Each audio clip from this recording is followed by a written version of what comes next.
Se você não tiver o propagador, a tua expansão perturbativa não está bem definida. Acabou a conversa.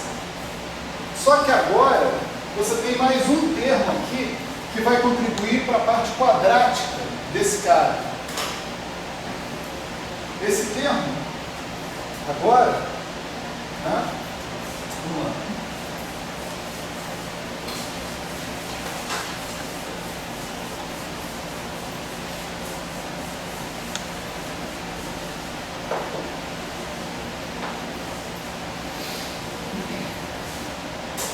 Tem uma coisa assim, menos um quarto de F min A, menos 1 sobre 2 alfa, dmi, a min A ao quadrado, né? Que é um pedaço desse termo, desse termo, mas esse termo, né? Isso daqui, você tem a min A, 1/2, né? Vai virar 1/2 de a min A da lambert-ano min menos dmi a min A. Se quiser botar um delta D aqui também, não tem problema nenhum, né? Menos 1 sobre 2 alfa. Aí você pode ter a min A, dmi, a min A, com um sinal de mais aqui, porque você vai precisar fazer uma integração por partes, para você colocar as duas derivadas agindo só sobre um dos caras. Mais outras coisas que vêm dos termos não lineares que estão aqui. Tá certo? Agora você pode pegar isso aqui e incorporar ali, ó. Tá certo? Isso aqui vira exatamente 1/2 de a min A da lambert-ano eta min menos 1 sobre alfa dmi a min A, mais um monte de coisas. As coisas quadráticas que tem em ami nessa ação são essas. Agora, pega esse operador que está aqui e aplica esse operador sobre o antigo modo zero que a gente tinha. Lembra que quando eu peguei o operador da lambert-ano, eta min, menos dmi, e apliquei sobre dmi lambda, isso aqui deu zero. Eta min, dmi lambda, dava dmi lambda em cima. Dmi da lambert-ano, tem um dmi lambda em cima, o dmi comum do lambert-ano dá zero. Portanto, isso aqui é um modo zero desse operador. Mas ele não é um modo zero desse mais.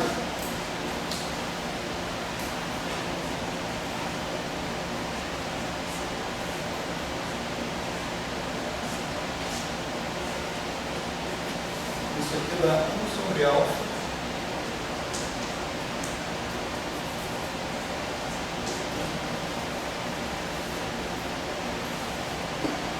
Que é um princípio diferente de zero. Portanto, o efeito da gente ter fixado o calibre foi simultaneamente a gente removeu o modo zero do nosso operador, de modo que agora ele tem uma inversa.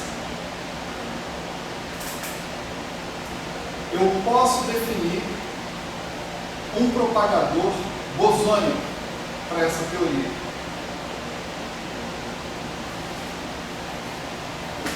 Está atento.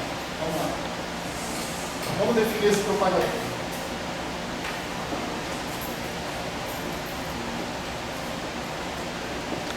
Então, para mim, o que eu vou chamar de propagador bosônico é a inversa desse cara que está aqui. Tá certo? Vou chamar esse cara aqui de S mini. Tá certo?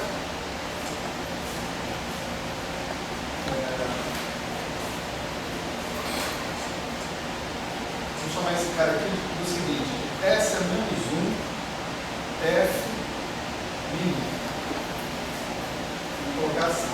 Então, isso aí é esse operador. Tá? Como é que eu faço? Eu vou procurar um cara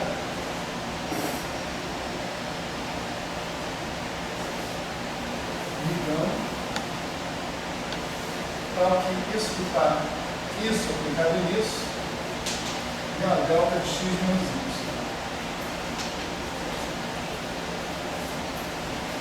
Como eu botei uma delta de x menos y no final, esse cara aqui eu já posso diretamente dizer que tem que depender apenas de x menos y. Certo? E se você, nós vamos usar a transformada Fourier. Se você quiser, você pode mostrar explicitamente isso via transformada Fourier. Tá? Só para a gente encurtar o assunto, nós vamos propor que o nosso S gama de x menos y possa ser escrito como integral d4k sobre 2π² exponencial de k x menos y vezes um certo S gama mi de k. Tá certo? Eu poderia colocar um F também.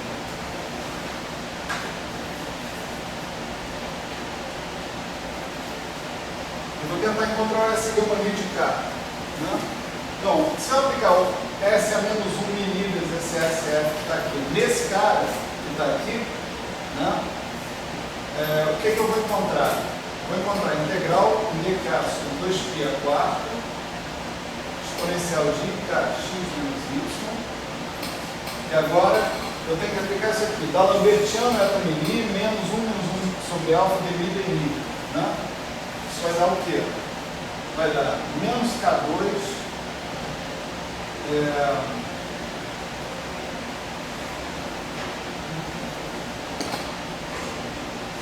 eta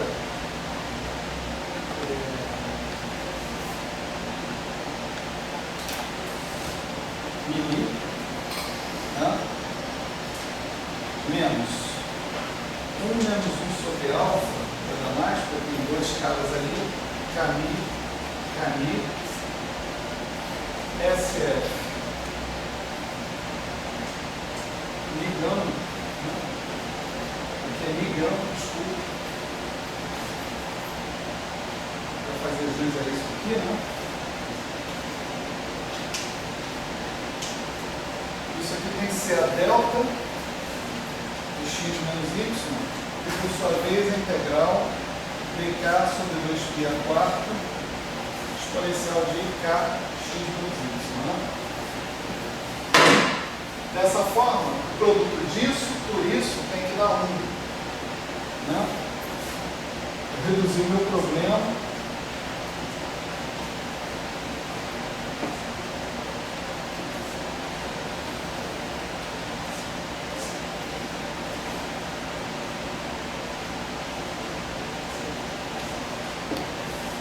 Então, a delta, aqui como é que eu for, né? Delta ligando, né? Então, aqui tem que dar um delta ligando. Então, isso aqui sozinho tem que dar um delta ligando. Então, se eu encontrar um SF que satisfaz essa condição, eu encontrei o propagador na sua representação de Fourier. Certo? Vamos encontrar.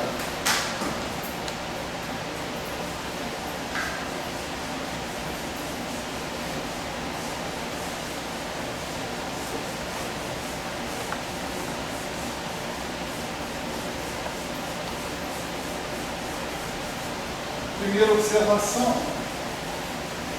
é que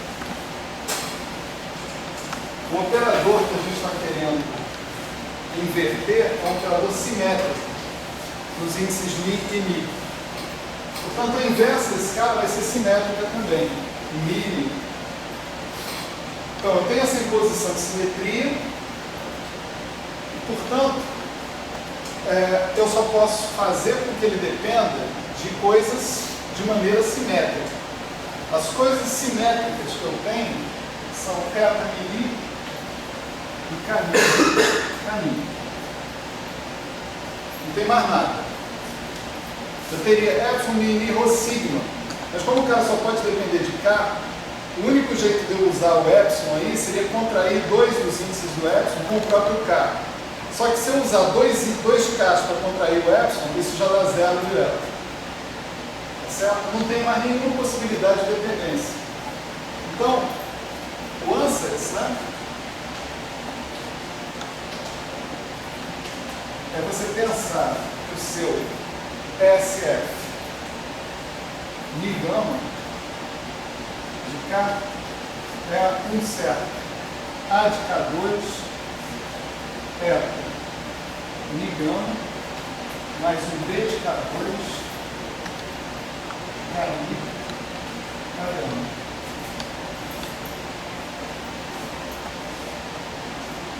Substituímos ali e vamos ver o que dá. Né? Então tem menos K2 é do Mi mais 1 menos 1 menos alfa Kmi. Agora atuando A de K2 é do Mi gama mais D de K2 Kmi.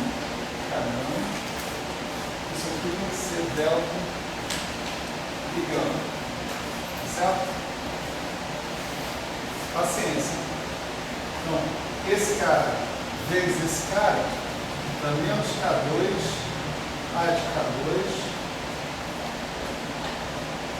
delta Mi gama. Certo? Depois, esse cara vezes esse cara vai dar 1 menos 1 sobre alfa, Kmi é Mi gama, então vai dar Kmi, K gama, A de K2. Depois, esse vezes esse, né, vai dar menos K2, B de K2, Kmi, K gama. Depois, esse vezes esse, esse vezes esse, ele vai dar 1 menos 1 sobre alfa, D de K2, Kmi, K gama, K2.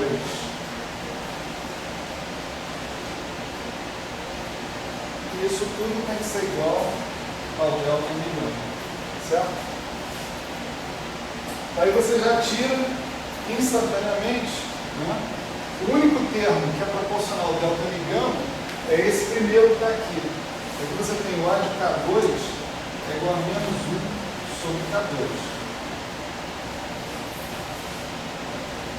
O resto tem que ser zero. Certo? Eu já posso substituir o A de K2 que eu acabei de encontrar aqui. E daí, dessa condição, que o resto que está ali seja zero, eu tiro o B de K2. Certo? Então, vou ter 1 menos 1 sobre alfa, Kmi, K gama, 1 sobre K2, no sinal de menos. Certo? Menos K2, B de K2, Kmi, K gama, mais 1 menos 1 sobre alfa, D de K2, K2, Kmi, K gama, igual a zero. Certo? Aqui a gente bota K2, Kmi, K gama, B de K2 em evidência, né? Tá certo? Isso aqui está menos 1 vezes isso, mais 1 vezes isso, cancela. Então vai sobrar menos 1 sobre alfa vezes aquilo ali, menos 1 sobre alfa, D de K2, K2, Kmi, K gama, igual, é o que sobrou ali. Esse cara eu passo para o outro lado, vai virar 1 menos 1 sobre alfa, Kmi, K gama, 1 sobre K2. Kmi e K gama é a estrutura tensorial que eu tenho, dos dois lados. Para que isso aqui coincida, eu preciso que os coeficientes coincidam. Tá certo? Essa estrutura aqui. Isso vai ser possível se o B de K2 for um cara específico.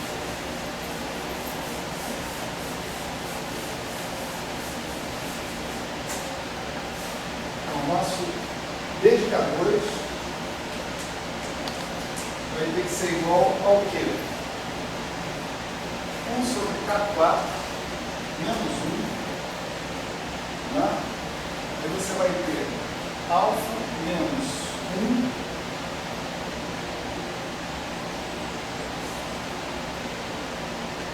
e só isso.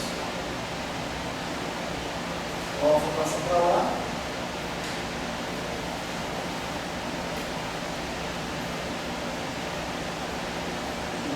É isso aí. Né?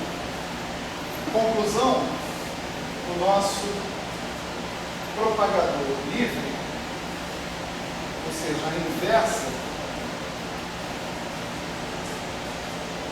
do operador que aparece no termo quadrático da Lagrangiana, vai ser isso aqui.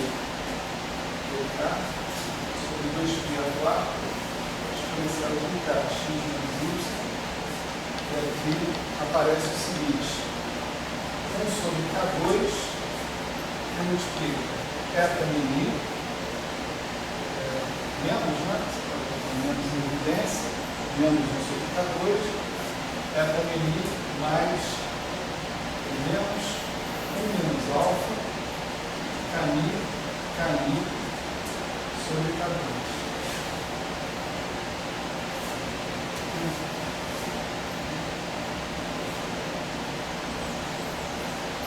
Escrevendo CK, escrevendo expressão menos I. Mas você tinha que ter reclamado isso aqui atrás. Não, tanto faz. Você pode trocar K por menos K ali e o objeto, você vê que é par, né? Em K, né? Se você trocar K por menos K, dá na mesma. Se o integral é independente, você vai ter a expressão de mais IK ou de menos IK. Né?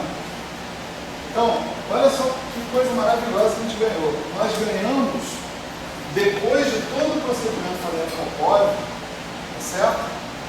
A gente teve visto que a gente tem o direito de introduzir um termo que é exatamente a condição de calibre tomada como um multiplicador de Lagrange.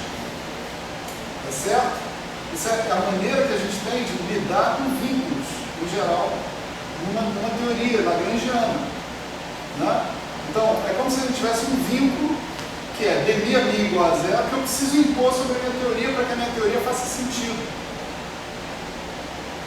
Quando eu coloquei esse vínculo lá, o papel desse vínculo foi transformar o operador que aparece na parte quadrática num operador não singular. E, com isso, agora eu acabei de mostrar para vocês explicitamente, me forneceu um propagador livre da minha teoria bosônica. Tá certo? Agora faz sentido eu fazer teoria de perturbações na teoria bosônica pura, coisa que não fazia sentido antes. Tá certo? Agora faz sentido. A parte fermiônica não tem esse problema, porque a invariância de calibre, né, associada com a parte fermiônica não traduz o aparecimento de um sistema singular. A principal singularidade está na parte bosônica. Então, essa singularidade está tratada explicitamente. E o sintoma de que ela está tratada é que agora há uma teoria livre definida que faz sentido. Ou seja, eu posso aplicar a mesma estratégia que eu apliquei lá no campo escalar, lá nas atividades formativas de verão. Eu tenho uma teoria interagente, eu pego a interação, eu tiro da minha Lagrangiana a interação derivadas funcionais em relação às correntes, e o que sobra na minha Lagrangiana, depois que eu tirei esse cara, é a parte livre. A parte livre faz sentido. Eu tenho condições de definir um propagador e de, portanto, resolver exatamente a parte livre, que é quadrática. O que eu ganho com o propagador é a possibilidade de resolver a parte livre, que é quadrática. Portanto, o que eu ganho é a possibilidade de definir a teoria de perturbações. A teoria está pronta agora. Certo? O que eu preciso fazer com ela agora? Eu preciso definir regras de Feynman, regras perturbativas, para eu poder calcular os processos que eu estiver interessado. Tá certo? Então esse agora é o nosso próximo assunto. Definir regras de Feynman para QCD. Tá certo? A gente agora sabe que a gente tem um propagador bosônico, a gente vai ter um propagador dos fantasmas, a gente vai ter que ter um propagador dos quarks. Certo? A gente vai ter que ter termos de vértice para os vértices de interação gluon-gluon, para os vértices de interação quark-gluon, para os vértices de interação gluon-fantasma. A gente vai colocar mais correntes para os quarks e a gente não vai colocar correntes para os fantasmas, porque a gente vai colocar correntes para os fantasmas como se fosse só para deduzir as regras de Feynman. Passou das regras de Feynman, os fantasmas eles vão ser objetos que circulam apenas dentro de loops de diagramas. Eles não têm existência autônoma, eles não são campos físicos. Então eles não vão precisar de correntes externas próprias para eles. Tá certo? Com o conjunto de regras de Feynman, aí a gente vai ganhar a possibilidade de considerar gráficos de Feynman arbitrários. E aí nós vamos estudar a estrutura de divergências dessa teoria. Certo? Vamos falar de contagem de potências, divergências, renormalização, regularização, essas coisas todas. Vamos falar por alto, é verdade. Né? Vamos falar por alto. E aí. Tá certo? Então, na aula que vem, eu não sei se dá para a gente terminar toda a estrutura dos gráficos de Feynman, né? Mas vamos fixar como essa matéria sendo a matéria final, tá certo? Oficial. Então, mesmo que eu não dê para terminar essa matéria na aula que vem, uma ou duas aulas mais para frente, nós vamos terminar, e é em relação a isso que a gente vai fazer a avaliação do curso, até esse ponto. Tá certo? Até esse ponto. O que a gente falar daqui para frente, das regras de Feynman para frente, é importantíssimo, mas não vai ser cobrado com avaliação. Tá bom? Vejo vocês na